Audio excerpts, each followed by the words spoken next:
अस्सलाम वालेकुम। फैसल अब्बासी आपकी खिदमत में हाज़िर है। कल मैंने एक ऑडियो क्लिप देखा और उसके बाद यकीन माने कि मुझे बड़ा दुख हुआ। मैं ज़ाती तौर पर इस चीज़ का कायल नहीं हूँ कि हम जाके किसी के घर के बारे में बात करें और हमारी जो तालीमात हैं, अगर हम पाकिस्तान की बात करें तो पाकिस्तान के अंदर हालात तो फ़रसूदा थे लेकिन लोगों के ख़यालात बड़े रिच थे। पाकिस्तान के लोगों के जो ख़यालात थे, जो उनकी सोच थी, वो हमेशा इज़्ज़त एहतराम की रही है, अब भी है। हालात फरसूदा ही रहे, माली तौर पे हम कमज़ोर रहे। हमसे पहले वाली नस्ल भी ऐसा नहीं कि कोई चाँद पे पहुंच गई, या उससे पहले वाले तो जब पाकिस्तान बना वो तो ज़्यादा मुश्किल में थे। लेकिन इतनी पस्ती या इतना ज़वाल नहीं हो सका, या इतनी बात नहीं हुई थी इससे पहले कि हम जाके जिन लोगों के साथ उठते बैठते हों या जिनके दम से हमारा कारोबार चल रहा हो, और हम उनके बारे में बात करें या उनके घर के बारे में बात करें, या इवन यहाँ तक ये था कि दुश्मन के भी कोई ऐब देख लेता था, मुखालिफ के भी कोई ऐब देख लेता था, तो वो उन ऐबों के साथ कभी उसका ज़िक्र किसी और से नहीं करता था। मुझे बड़ा दुख हुआ कल जब मैंने एक ऑडियो लीक सुनी, जो ख़ुद को बहुत बड़ा यूट्यूबर कहता है और जिसने इतना पैसा और इतना नाम बनाया है, वो इमरान ख़ान की जो साथ और इमरान ख़ान का साथी ख़ुद को करार दे के आदिल राजा, एक ऑडियो क्लिप सामने आया उसका और उसकी बीवी का, और यकीन मानिए कि वो इंतहाई अफसोसनाक बात थी कि जिस तरह वो ख़ातून बात कर रही थी, मैं उन बातों को दोहरा नहीं सकता। बुशरा बीबी के मुतालिक वो जो उसने बात की, फिर रेहाम ख़ान के मुतालिक उसने जो बात की, अगर इन लोगों की सोच यही है तो मेरा एक सवाल है कि ये जो सारे हमारे दोस्त हैं, जो पीटीआई के फॉलोअर्स हैं, जो आते हैं पीटीआई की मोहब्बत में बात करते हैं, वो हकीकी तौर पे जो इमरान ख़ान से प्यार करते हैं, तो उन लोगों को, वो इन लोगों को क्यों सुनते हैं जब इनकी असलियत ये है, जब वो इस तरह की बात करते हैं, वो हमारी अखलाकी रिवायात के ख़िलाफ़ हैं, हमारी माशरती रिवायात के ख़िलाफ़ हैं, हमारे माशरे के ख़िलाफ़ हैं। और कोई भी इंसान, हम में से जितने लोग सुन रहे हैं, हमारा शोबा कोई भी हो, हम नहीं चाहते कि हम किसी के घर के बारे में बात करें या कोई हमारे घर के बारे में बात करे। लेकिन अब ये सोचना होगा कि ये आदिल राजा साहब और उनकी अहलिया जो ये बात कर रही थी, बुशरा बीबी से मुताल्लिक़ गुफ्तगू कर रहे थे, उसके बाद कोई शख्स, देखिए पॉलिटिकल वाबस्तगियाँ, अगर मैं ये कहूँ कि इमरान ख़ान के साथ उसके फॉलोअर्स कम हो गए हैं, या नवाज़ शरीफ के लोग चाहने वाले नहीं थे, या आसिफ ज़रदारी या बिलावल भुट्टो के नहीं हैं, या मौलाना फजल रहमान के नहीं हैं, तो ये मेरी खाम ख्याली होगी। या मैं कहूँ कि सिर्फ़ एक ही लीडर है, उसी के सारे चाहने वाले हैं, तो ये भी मेरी खाम ख्याली होगी। हम लोगों की चाहत पे, लोगों की सोच पे पहरा नहीं लगा सकते। इमरान ख़ान के चाहने वाले आज भी मौजूद हैं, लेकिन जब इस तरह के लोग, आदिल राजा और सबीन कियानी जैसे लोग लीड करेंगे, और जब वो इस तरह की गुफ्तगू करेंगे एक ऐसे शख्स के बारे में जिसके नाम पे वो खा रहे हैं, तो उन लोगों का क्या बचता है। ये मेरे लिए इंतहाई अफसोसनाक अमर था। और जिस तरह की ज़बान और जिस तरह की बातें सामने आईं, अब अफसोसनाक बात यह है, देखें ज़ेर आताब मुस्लिम लीग नून भी रही, पीपल्स पार्टी का तो एक सुनहरी दौर है जयालों का, और ज़ियाउल हक की आमरीत में वो किस तरह रहे। लोग उस तरह नहीं टूटे जिस तरह पीटीआई के टूट रहे हैं। वजह क्या है? इमरान ख़ान के इर्द गिर्द वो लोग एक मुफाद परस्तों का टोला था। वो लाए गए या वो ख़ुद आए, वो जो भी है, वो एक मुफाद परस्तों का टोला है। घर की बातें हैं, हम भी सुनते हैं, हम भी बात करते हैं, लेकिन ये बातें इस तरह की नहीं जाती हैं। और इस तरह आप राज अफ़शा करें, आपके ख़यालात ये हों, मतलब मेरी समझ से बाहर है। मैं चाहूँगा कि लोग जो पीटीआई के फॉलोअर्स रियल लोग हैं, उनको ऐसी काली भेड़ों को अपने बीच में से निकालना चाहिए और इन लोगों का बाइकआउट करना चाहिए। या ये ना ये इंटेलेक्चुअल हैं, ना इनके पास कोई और प्रोफेशनल स्किल है, ना कोई ख़ास काम है। सिर्फ यूट्यूब पे आ जाओ, फेसबुक पे आ जाओ, बामा बामा करते रहो और लोग आपको सुनते रहें और उसके एवज़ आपको पैसे आते रहें।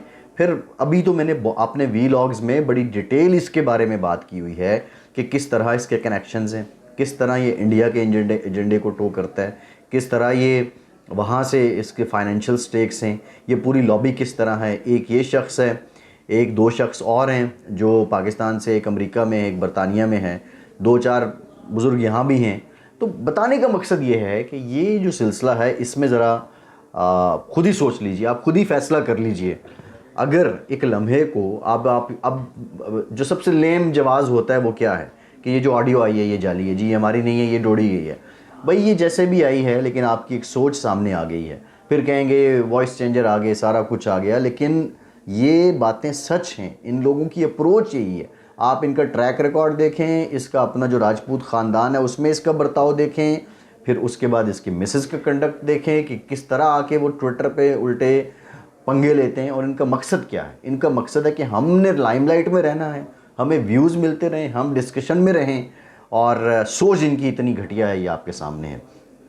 दूसरी जो बड़ी इंपॉर्टेंट बात है, आज फिरदौस आशिक अवान साहिबा ने एक प्रेस कॉन्फ्रेंस की है और उसमें उन्होंने बड़ी डिटेल्स दी हैं, और डिटेल्स में बताया गया है कि किस तरह एनुअल डेवलपमेंट प्रोग्राम के तहत पाकिस्तान तहरीक इंसाफ ने KPK के अंदर इंटर्न्स को हायर किया सोशल मीडिया पे जो उनका एजेंडा है उसको प्रचार करने के लिए। 2021 से लेके 2024 तक 23 तक इन इंटर्न्स के लिए जो बजट रखा गया है वो तकरीबन 870 मिलियन रुपीज़ है, यानी ये कोई बन जाता है 80 करोड़ के करीब। इन लोगों को पैसे दिए गए और इन लोगों का काम क्या था कि लोगों को एक कपड़े उतारने हैं, आपने जो PTI के ख़िलाफ़ है उसके आपने कपड़े उतारने। इसका एक बड़ा जो कैनवस है, ये आदिल राजा टाइप, ये एक बहुत बड़ी मतलब लेवल पे है, उसका अपना YouTube इतना है, वो पैसे दे देता है, उसको पता है ये नैरेटिव बिकता है। लेकिन ये लोग रखे गए और इसमें तकरीबन 2050 लोग थे जिन्होंने अप्लाई किया था, जिनकी लिस्टें थीं। फिर उसमें से 1000 के करीब लोगों को शॉर्ट लिस्ट किया गया, और जो इन लोगों को शॉर्ट लिस्ट किया गया 2021 से ऑनवर्ड, तो फिर ये इस सिलसिले का हिस्सा रहे और ये अपना निज़ाम इसी तरह चलाते रहे। 2 साल में जी 870 मिलियन, तकरीबन ये बन जाता है कोई 87 करोड़ रुपए, 80 करोड़ 70 लाख रुपए।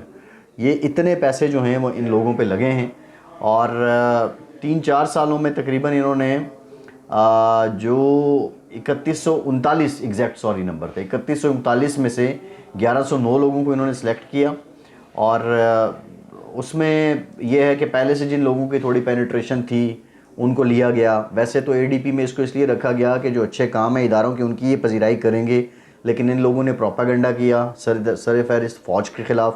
आपको हेलीकॉप्टर हादसा याद होगा, उसमें लेफ्टिनेंट जनरल शहीद हो गए थे, उस वक्त भी प्रोपागेंडा किया गया इन लोगों की जानिब से।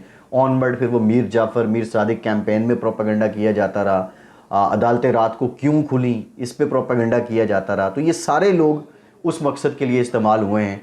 अगर मैं बात करूं तो जो फेसबुक अकाउंट्स हैं इसमें 926 हैं, ट्विटर अकाउंट्स 388 हैं, 408 यूट्यूब चैनल्स हैं, इंस्टाग्राम 470 हैं। कलेक्टिवली ये 42.37 मिलियन फॉलोअर्स हैं इन अकाउंट्स के, यानी ये 4 करोड़ लोगों को जाके हिट करते थे, अपना नैरेटिव पहुंचाते थे। और ये उस सिलसिले की कड़ी है जो अब सब आपके सामने आ रहा है। अच्छा, इसमें एक इंटरेस्टिंग बात है, जब ये सारी जो स्टडी की गई है तो इन अकाउंट्स में से जो अकाउंट्स शॉर्टलिस्ट किए गए इंटर्नशिप में, जिनको पैसे टैक्स पेयर का पैसा जाता था, सरकारी ख़जाने से ही 80 करोड़ पे लगाया गया। 2021 से पहले इन अकाउंट्स में से 72.5% अकाउंट्स ऐसे हैं कि जिनका कोई पॉलिटिकल इंक्लाइन नहीं था, वो किसी सियासी जमात को फेवर या उसके अगेंस्ट बात नहीं करते थे, और सिर्फ 23% ऐसे थे जो प्रो PTI थे। अच्छा, फिर इसी तरह ये सिलसिला आगे चलता रहा। 2021-22 में इन्होंने pro PTI pro Imran Khan content देना शुरू कर दिया, और फिर जून 2022 में 86% अकाउंट जो हैं उन्होंने अपनी पॉलिटिकल बायस को चेंज किया और वो सारे के सारे प्रो PTI हो गए, और फिर ये सारा एक सिलसिला चल निकला। ये सिर्फ मैं आपको बात बता रहा हूँ, KPK की बात है ये। और अब हुआ ये कि इनके जो नंबर्स हैं, फॉलोअर्स हैं, वो भी बढ़ते गए। तकरीबन 4 करोड़ लोगों को इन्होंने हिट किया। और फिर इसी तरह एक फ़ैसला किया गया अभी हाल ही में, जब ये निगरां हुकूमत आ गई तो 1 अप्रैल को इस प्रोजेक्ट को रोका गया, क्योंकि इसको रोकने की रीज़न ये थी, गवर्नमेंट ऑफ KPK ने इसको रोक दिया कि ये पॉलिटिकल प्रोपेगेंडा के लिए इस्तेमाल हो रहे थे। तो बात जो आपके सामने मैं रखना चाह रहा हूँ कि 2 कहानियाँ हैं, कहानी के 2 रुख हैं। अच्छा, ये लोग भी अब क्यों जुड़े? देखें, अगेन वही बात है, PTI का रियल फॉलोअर है, PTI को लोग चाहते हैं, लेकिन वो जो चाहने वाले हैं उनको बूस्ट करते हैं ये लोग जो पैसे लेके काम कर रहे हैं। ये कोई हकीकी पॉलिटिकल एक्टिविस्ट नहीं है। लेकिन सबसे बड़ी बात ये है कि ये सरकारी ख़जाने से इनको पैसा दिया गया है। ये वैसे ही है जैसे इमरान खान इल्ज़ाम लगाते थे कि आप सरकारी ख़जाने से अपनी तस्वीर देते हैं, और उस पर फिर सुप्रीम कोर्ट ने चीफ़ एग्जीक्यूटिव की तस्वीर लगाने से ऑर्डर कर दिया था, मना कर दिया था कि आप तस्वीर नहीं लगाएंगे सरकारी इश्तिहारों में।